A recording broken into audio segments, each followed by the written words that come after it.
Hi, I'm Percy Bishton and I'm one of the people who helped design the Titan.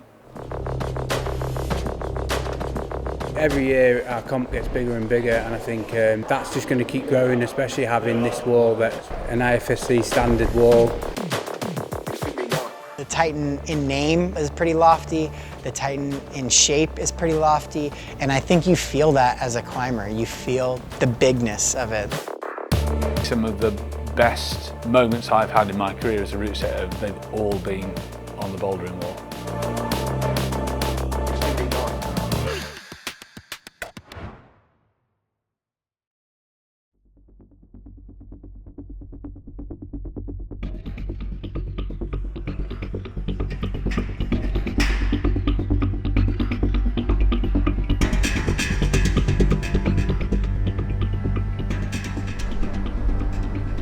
When I left university, I got a job at my local climbing gym as a climbing instructor, and at that point no one really did any route setting at all. No one ever changed the routes, and I got really bored. I climbed everything in my climbing wall, and so I asked if I could start changing some of the routes. I did that for a few months, and eventually my boss said, maybe we'll pay you to do it, and that's how it started. So I think I was probably the first full-time professional route setter in, I don't know, the world maybe.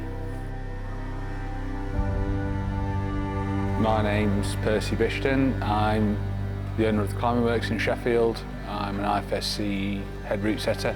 I was head route setter for the bouldering element of the Tokyo Olympic Games.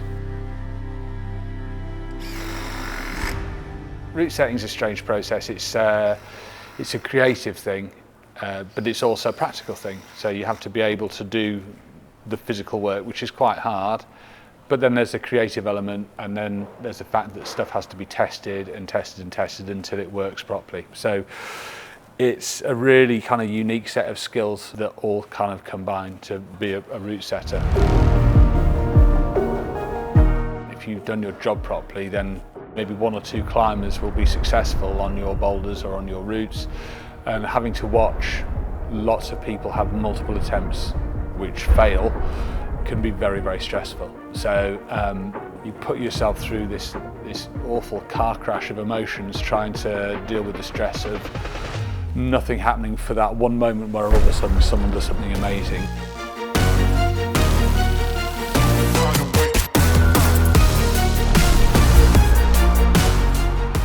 The IFSC asked me to be the head setter for bouldering in the Tokyo Olympics at the end of 2019. It was a new environment for climbing. Climbing hadn't been in the Olympic Games before, so there was a lot of pressure and to present climbing in the best possible way that we could.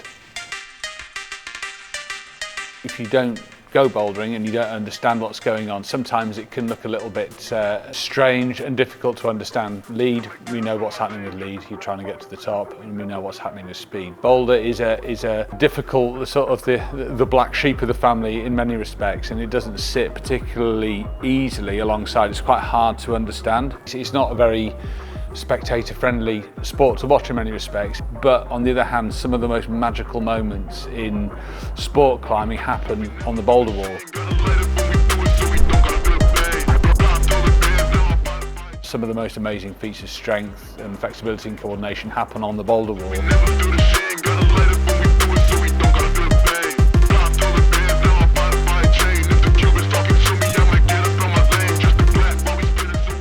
So after 2020, after the Olympic Games, we had a meeting with EP Climbing, who designed the wall for Tokyo 2020, to discuss what the route setters liked about it, what we didn't like. So we had that meeting, we had a conversation with the design team at EP, and the Titan is the product of those meetings. It's really interesting from a competition perspective, from a comp climbing specific perspective, to have a comp wall that is a known quantity. You can see the wall that the athletes are climbing on, and then you can come and climb on the same surface, and you can realise just how difficult it is to climb on a really steep profile like this one.